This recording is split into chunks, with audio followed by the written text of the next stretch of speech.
The minute I heard that, I said, God, please don't let it be Muslims, because I know after that, the whole world is going to change. Dr. Saleh Spinati, professor of engineering at Middle Tennessee State University, knew that his life would never be the same after that solemn day in September.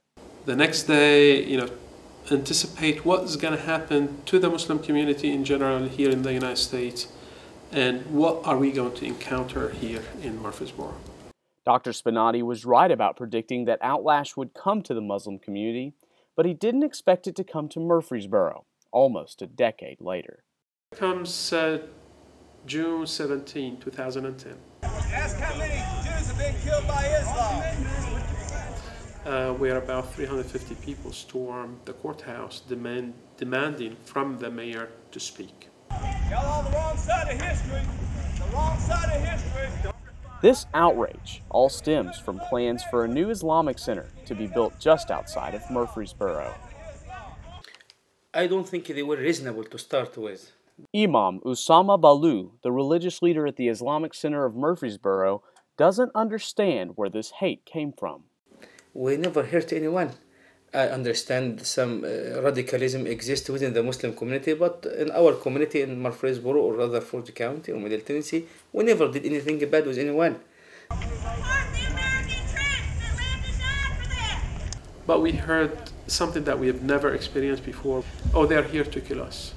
Oh, they're here to take over the Constitution. Claim after claim after claim. This is a training, center. This is something that will destroy our country, and all kind of things. And of course, it's really heartbreaking to hear that. It was at this point that Dr. Spinati started to doubt the city he loved so much. If the people oppose us so much, we have no place, to be here, and we have no place to build. But the protests didn't just bring out those opposing the Islamic Center. Well, we had about 400 people coming over to stand with us.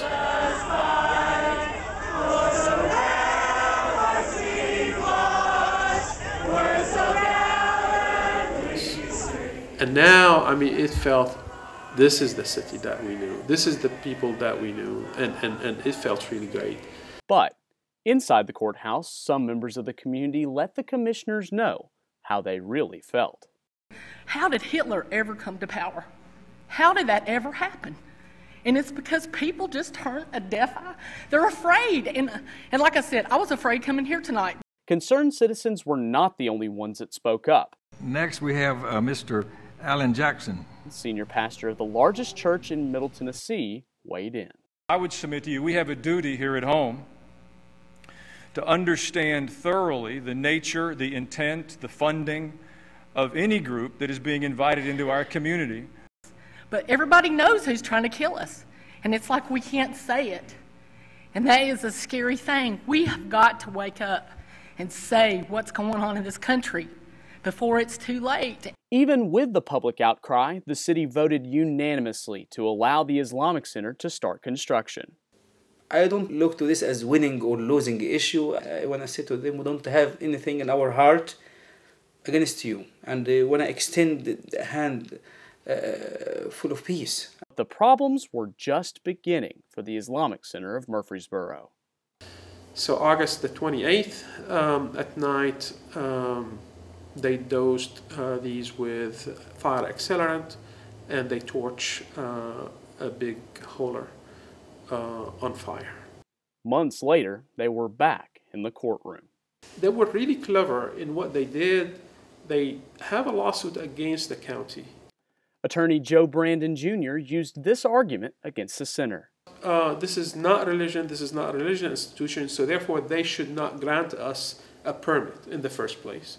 After 6 days in court, the Tennessee Attorney General dismissed the case, citing the United States recognizes Islam as a major world religion. Wow, okay, we're glad, we're only 1.6 billion, A second lawsuit was filed, this time saying the county didn't give enough public notice about the permit being issued.